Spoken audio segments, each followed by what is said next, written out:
नवीन आहे एखादा फोटो सुटला ना माझा का सुटला म्हणून बोललो तर काय करायचं. त्या सर्व सन्माननीय कार्यकर्ते पदाधिकारी नेते बंधू भगिनी आणि मित्रांनो, सर्वप्रथम मी राष्ट्रवादी काँग्रेसचे नेते आदरणीय शरद पवार साहेब त्यांच्या मनापासून आभार.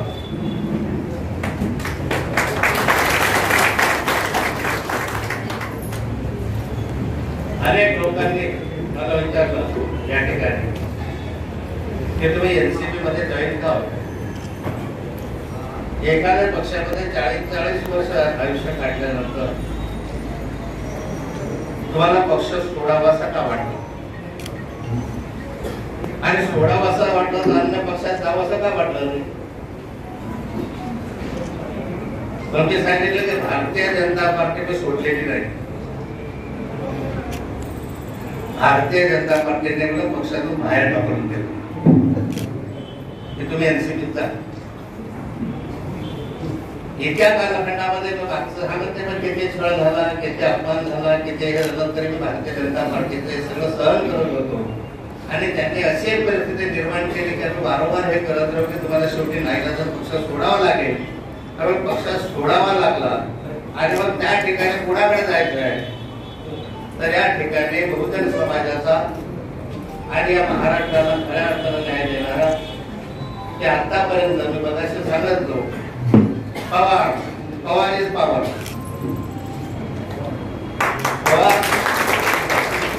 शरद पवारांचं नाव घेतल्याशिवाय या महाराष्ट्राचा इतिहास पुढच्याही कालखंडामध्ये लिहिता येणार नाही.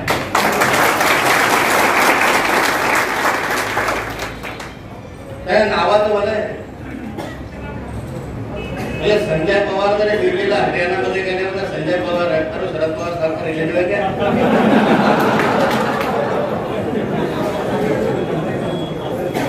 नावामुळे बदल प्राप्त. आणि या महाराष्ट्रामध्ये एक असा नेता की ज्यांनी या ठिकाणी खऱ्या अर्थानं महाराष्ट्रामध्ये मुख्यमंत्री असताना एक महिलाचे दगड व्हावे असे निर्णय घेतले. मी त्याचा साक्षीदार आहे. विधानसभेमध्ये 30 वर्षापासून मी काम करत असताना माझे पहिले मुख्यमंत्री म्हणून पवार साहेबांबरोबर काम 1990. या महाराष्ट्राचा सर्व क्षेत्राचा विकास झाला पाहिजे. जर अविकसित भागाला न्याय मिळाला पाहिजे म्हणून या महाराष्ट्रामध्ये वैधानिक विकास मंडळाची स्थापना करणारा नेता म्हणजे माननीय पवार साहेब. या महाराष्ट्रामध्ये या महिला भगिनींना आरक्षण मिळालं पाहिजे. स्थानिक स्वराज्य संस्थांमध्ये आतापर्यंत आरक्षण नव्हतं, त्यांना स्पर्धा करावी लागत होती. त्यांना आरक्षण स्थानिक स्वराज्यांमध्ये ठेवलेलं असेल तर पहिला कायदा जो विधानमंडळामध्ये मंजूर केला तो पवार साहेबांनी केला. महाराष्ट्रामध्ये रोजगार हमी योजनेखाली फलोत्पादन योजना राबवली गेली पाहिजे. ही पहिली योजना जी राबवली ते पाण्याचे पवार साहेबांनी. या महाराष्ट्रातला असंख्य दलित बांधव, असंख्य बहुजन समाज, असंख्य समाज जो संविधानावर विश्वास ठेवतो, जो डॉक्टर बाबासाहेब आंबेडकरांच्या नेतृत्वावर मार्गदर्शनावर विश्वास ठेवतो, अशा डॉक्टर बाबासाहेब आंबेडकरांचं मराठवाडा विद्यापीठाला नाव जर दिलं असेल तर पवार साहेबांच्या कालखंडात अशा अनेक पैलू आहेत ते आपल्याला सांगता येतील. आतापर्यंत जे महाराष्ट्रामध्ये घडलंच नसतं तो चमत्कार त्यांनी आज घडवला. मी महाराष्ट्राच्या राजकारणामध्ये इतके वर्ष काम करतो. ज्या निवडणुका झाल्या मला ते तिकीट मिळाल्यानंतर रोहिणीदेवी निवडणुकीत हरल्या होत्या तरी मला वारंवार पत्रकार विचारायचे, टीव्ही वाले माझ्याकडे यायचे की तुमचं काय मत आहे, काय होऊ शकतं या राज्यामध्ये. राष्ट्रवादी राजवटी किंवा भारतीय जनता पार्टी सोबत कुणाला तरी आदेशावर पक्ष होऊ शकत नाही. एकाच्याही मनामध्ये कल्पना नव्हती की असं प्रकार होऊ शकतो. ते सरकार आणण्याचं काम माननीय शरद पवारांनी या ठिकाणी केलं. कधी पण न होण्यासाठी काँग्रेस आणि राष्ट्रवादी काँग्रेसची शिवसेनेबरोबर जी होती हा एक न होणारा निर्णय होता. पण आपल्याला या ठिकाणी भारतीय जनता पार्टीला जर बाजूला ठेवायचं असेल आणि त्या ठिकाणी तुम्हाला जर सत्तेमधून येऊन खऱ्या अर्थाने जनतेला न्याय द्यायचा असेल तर या राज्यामध्ये बहुमताचं सरकार असलं पाहिजे. आणि त्यामुळे त्यांनी या ठिकाणी पहिला चमत्कार घडवला. आज आमच्या देवेंद्र फडणवीस किती वेळा सांगत असले, आमच्या चंद्रकांत पाटील किती वेळा सांगितलं तर 2 महिने मी घेऊन आहे, 4 महिने मी घेऊन आहे, 1 वर्ष झालं अजून घेऊन आहे, 1 वर्ष झालं पडत नाही सरकार. अरे सरकार पडले कसं तो पडणार आहे? साधा आहे, तुम्ही राजकारणात मी राजकारणामध्ये हे साधी गोष्ट आहे. या सरकारमध्ये हे पडतं आणि दुसरं सरकार येण्यासाठी म्हणून पाहिजे. भारतीय जनता पार्टी बरोबर 105 आहे, बहुमताला 40 पाहिजे, 40 म्हणजे कुठला तरी पक्ष त्याच्याबरोबर गेला पाहिजे. प्रत्येकाचे 40 45 50च आहे, कोणाचे जास्त नाही, कोणाचे कमी पण नाही. कालच म्हटलं 45 येईल, आपला म्हटलं त्याच्यामध्ये एनसीपीचं म्हटलं 55 लोकांच्या आसपास 56 म्हटलं, सुविधा नाही. म्हणजे कुठला तरी पक्ष तिकडे गेल्याशिवाय भारतीय जनता पार्टीचं सरकार येत नाही. आणि या दोघांपैकी एकही पक्ष त्यांच्याकडे जाणार नाही हे मला माहिती आहे. कारण शिवसेना जाऊच शकत नाही. का नाही जाऊ शकत? मुख्यमंत्री पद जर त्यांना दिलं असतं तर तुमचं सरकार असेल दोघांचं. तुम्हाला वाटतं की माननीय उपमुख्यमंत्री म्हणून काम करते? अरे मुख्यमंत्री पदाच्या वादासाठी तेवढं झालं आणि ते कसं जाते त्याच्याकडे? काँग्रेस तो उभे आहे ते जाऊ शकत नाही.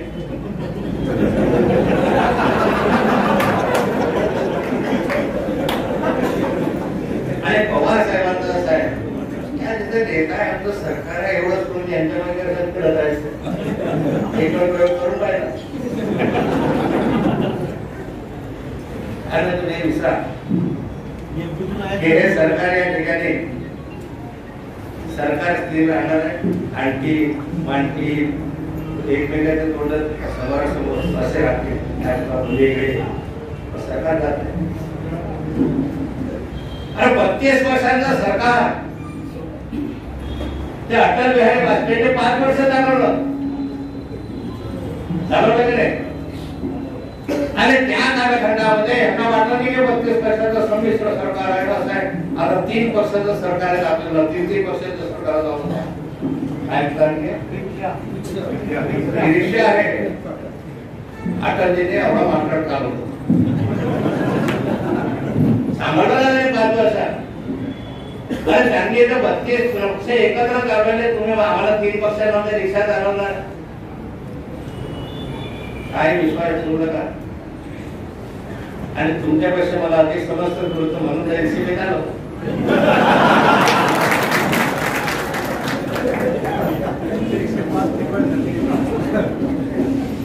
माहित असतं काय म्हणतो एखादा पोरगा रडायला लागला की नाही तिथे आमच्या बेटामध्ये चॉकलेट आलं. चॉकलेट ते आणलं आणखी दोनच भोकाट बसवतो. म्हणजे तुला आईस्क्रीम घेऊन दे. मग ते आईस्क्रीमच्या राहून फळात खूप राहतो. मग तरी आईस्क्रीम मिळाले नाही की तुला काय मिळालं? तुला माहिती त्याच्यामधून मी तुला चांगलं प्रकारचं आणखी काय म्हणतो पिझ्झा तो पोरगा त्याच्या आशेने त्याच्याकडे पाहत होते. आलं आईस्क्रीम नाही, कुल्फी आली का नाही, पिझ्झा नाही. पण तो पोरगा रडणं थांबवतो तेवढं पुरतं. तसं आपले आमदार जे आहे भारतीय जनता पार्टीचे 105 104 होऊ नये म्हणून हे चाललंय. मला माहिती आहे ना भेटू तुम्ही गेले ना आणि गेल्या नाही कुठं घेत आपल्याला मी तिथे आम्हाला माहिती आहे ना. आलायचं सरकार सेना भाजपचं राहायचं. मला माहित आहे ज्यावेळेस 14ला आपलं 2014ला सरकार आलं त्यावेळेला आमचं बहुमत होतं का? 123 वर सरकार आलं. त्या कालखंडात माननीय शरद पवार साहेबांनी मदत केली म्हणून सरकार बसलं. त्या कालखंडामध्ये आमदार असे चर्चा करायचे. तिकडे जायचं का इकडे यायचं. त्यावेळेस सांगायचं तुला मुद्दे करून तुला महामंडळ करून तुला लालदेवीची गाडी ते उठवून आणि तो आपली लालदेवीची गाडी असा पाहत बसला. आणि लहान दिवसच्या गाड्या होत्या 50, आजपासून दिले 200 रुपयाला तुलाही करू काय करू. म्हणजे अध्यक्ष आला जिल्ह्याला त्याला तुला देऊन टाकू. शेवटी इथे सगळं हायकोर्टानं पाहिलं तेवढे कशाचे लागले बाल सुप्रीम कोर्टानं लाचेवास काढून टाकला. घ्या आम्ही शेवटी काय सांगितलं, सरकार टिकवण्यासाठी तुला देणार होतं काय करू. सुप्रीम कोर्टाचा आदेश काय चिंता करू नका. सरकार बिलकार हे जात नाही त्याच्याबद्दल चाललेलं अहमपणा त्या ठिकाणी येतो, एखाद्याचा अहंकार त्या ठिकाणी येतो. त्या नेत्याला अहंकार आला की पक्षाचं वाटलं होतं. मी नेहमी सांगतो की नेते मंडळी जास्त कार्यकर्ते कमी. नेते मंडळी जास्त कार्यकर्ते कमी, नेतृत्व आणते त्याच्यापेक्षा कमी. तर पक्ष पुढे जायला अडचणी येतात. नेता, कार्यकर्ता आणि नेतृत्व त्या तिघांच्या समन्वयाशिवाय हे जिंकणं शक्य नसतं. तुम्ही म्हणाल की आता आपल्या नगरपालिका येतील, आपल्या 8 आमदार येतील, आपले 4 आमदार खासदार होतील, होत नाही. तुम्ही जोपर्यंत संघटितरित्या एकत्ररित्या काम करणार नाही तोपर्यंत नाथाबो काय आणखी पुढे एकत्र होणार. जोपर्यंत तुमची साथ मिळणार नाही, साथ म्हणजे जिद्दी नास काय गे आणि नगरपालिकांना 100% नगरपालिका एनसीबीच्या आल्या पाहिजे, या ठिकाणी निघा आल्या पाहिजे सोडून पाडा. मग ते त्यांचं हे मग त्याला बोलवलं, आम्हाला बोलवलं नाही, ठीक आहे बोलवलंच पाहिजे. चूक होता कामा नये, पण नावाला एखादी चूक झाली तर तो राग धरून चालता का म्हणजे आपलं घर आहे काय. असं केलं तर पक्षाला काहीतरी काय. भारतीय जनता पार्टीचा विस्तार का झाला जळगावच्या धुळे जिल्ह्यात, नंदुरबार जिल्ह्यात, तुम्हाला तुमचं नेता येईल. त्या सगळ्या जिल्ह्यामध्ये नेता येत असतो. कार्यकर्त्यांना माहित होते का आपला बोलला जर तो कोण काय घेतला तर हे काही तिकीट मिळणार, बरोबर आहे. आणि आपण काही असं तिकीट घेतलं तर कार्यकर्ता काम करणार, कर्तृत्व आहे, पैसा बिसा कोण आहे. तू पाहिलं असेल गोरगरीब माणसांच्या लोक सत्तेमध्ये बसले, पैसा आम्ही पाहत नव्हतो, पैसा पाहिजे तो पैसा पाहत नव्हतो, पण क्षमता पाहिजे. म्हणून तुम्ही कार्यकर्ते स्वतःची क्षमता निर्माण करा. उमेदवार राहण्यापूर्वी नेतृत्व उभं करण्याची क्षमता निर्माण करा. आपल्याजवळ 10 आमदार, आपल्या 10 उमेदवार असे असले पाहिजे निवडणुकीसाठी. याला तिकीट द्यायचं ते ह्याला तिकीट, ह्याच्यापेक्षा एकापेक्षा एक भरपूर तेवढ्याच कार्यकर्ते उमेदवारासाठी पात्र मिळतील. त्यावेळेस कुठेतरी आपल्याला बरोबर नुसते अवेलेबल आपल्याला चालत नाही, वस्तुस्थितीला धरणार आहे. आणि या माध्यमातून आपल्याला काम करायचं शिस्त आहे. पृथ्वी पवार साहेबांची चर्चा करत असताना सांगत होतो की आमच्या भागामध्ये पूर्ण भेट पण त्याच्यामध्ये पण सुरू केलं. तर त्या कार्यक्रमामध्ये इतकी तटबंदी राहायची कामाची, रात्र रात्र दिवस रात्र कार्यकर्ता परिश्रम करायचा, कष्ट करायचे. आता त्याच्यामध्ये तुम्ही करता आहात, यापुढे आणखी अधिक वेगाने काम करा. सरकार आपलं सरकारच्या माध्यमातून केलेले काम जनतेसमोर मांडतात. एक साधा पाहिजे घराच्या सोसायटीचा एक विषय आपण हाती घेतला. एक अनेक वर्षापासून 20 पाठपुरावा करतो, वर्षाचे पाठपुरावा करत होता. एक ऍडव्होकेट कीर्ती पाटील म्हणून त्या पाठपुरावा करतो.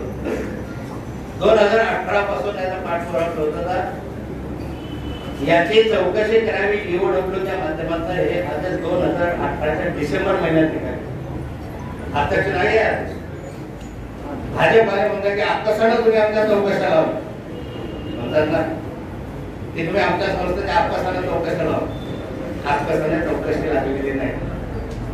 त्याचा आदेश 2018ला इन्क्वायरी झाली नाही म्हणून 2021ला परत रिमाइंडर काढला की इन्क्वायरी करा, ईओडब्ल्यूकडून आणखी वेळेच्या शाखेकडनं करा.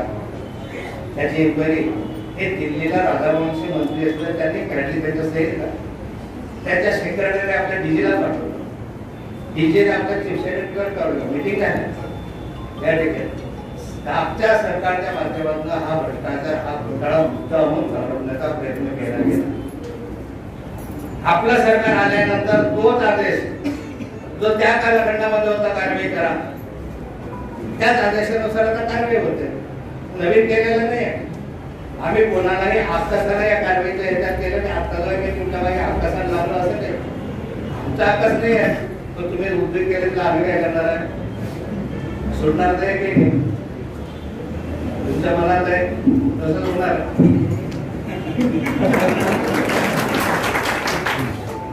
त्यामुळे बाकीच्या मतदारसंघ वंचित मोकळे होऊन जाते. काही जनता करून काय फाटलं होतं. हे बघा, आपण कोणाच्या आत्ताच बुद्धीनं काम न करता जे सत्य आहे ते गोरगरीब माणसांसाठी 90,000 ठेकेदार आहे या संस्थांचे, विविध विद्वत्पड आहेत. या बीएचआरचे जे आहेत ते 9 राज्यांमध्ये त्या शाखा आहेत. नुसत्या या राज्यामध्ये 300च्या वर शाखा आहेत. देशामधल्या 9 राज्यांमध्ये डिपॉझिटर्स आहेत या संस्थेला.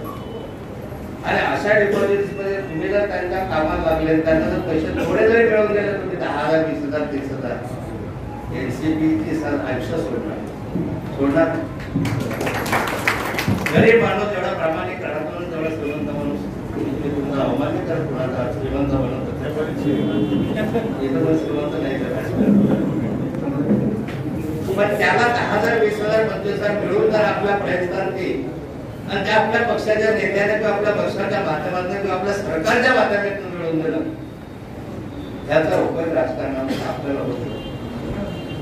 विधायक कामाचा उपयोग निश्चित आपल्याला राजकारणामध्ये होतो. चांगलं काम करायचं तर निश्चित फायदा.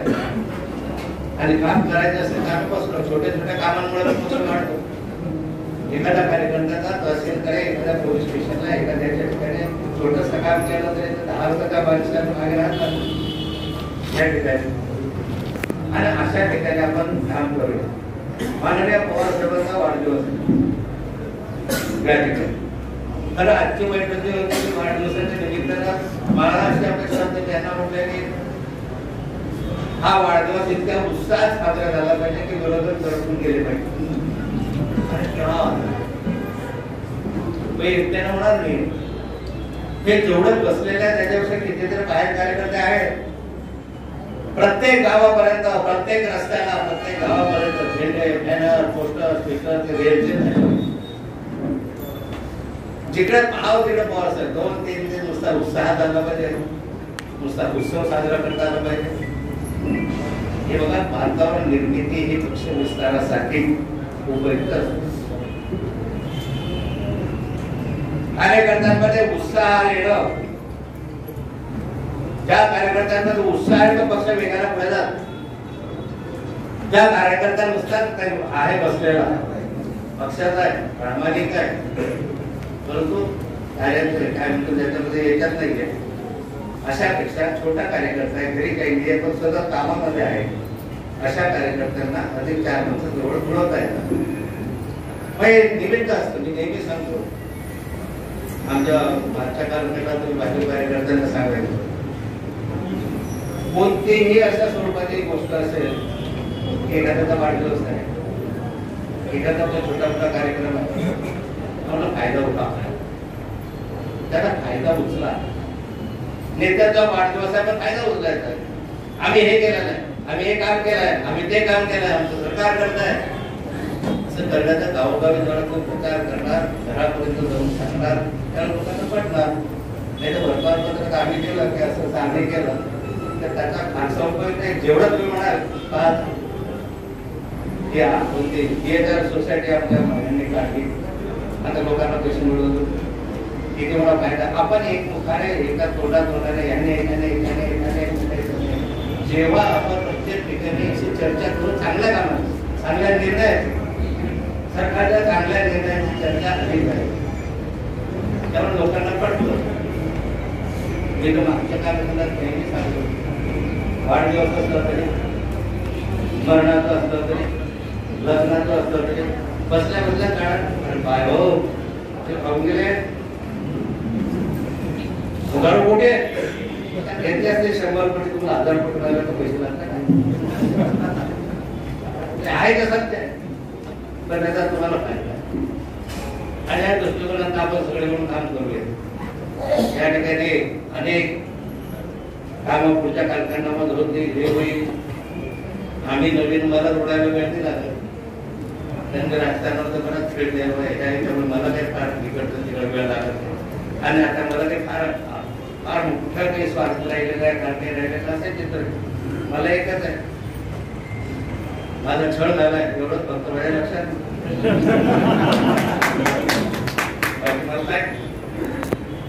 त्यामुळे पवारसाहेबांचं वाढवलं चाललं पाहिजे, आगामी कार्यक्रम करण्यात आले पाहिजे, सर्वांनी एकत्रितरित्या काम करण्यात पाहिजे. माझा अधिकार आहे सांगणार, म्हणून आपण ते सांगतोय. आणि होईल नक्की फार चांगली टीम आपल्याकडे गावगावापर्यंत पोहोचलेलं आहे अजूनही, पण अजूनही 12 वर्षाचे आपल्याकडे कमी आहे. तळागाळातला माणूस आपल्याकडे कमी आहे. त्या ठिकाणी आपल्याला तळागाळातला माणूस, आदिवासी माणूस, अल्पसंख्याक माणूस आधी कसा जोडता येईल पासून कसं मजबूत करते, त्याच्याकडे आपण या पुढच्या कार्यक्रमात लक्ष ठेवूया. नक्कीच त्याचा विस्तार होईल. पुढच्या काळात एनसीबी या जळगाव जिल्ह्यामध्ये क्रमांक 1 चा पक्ष आहे.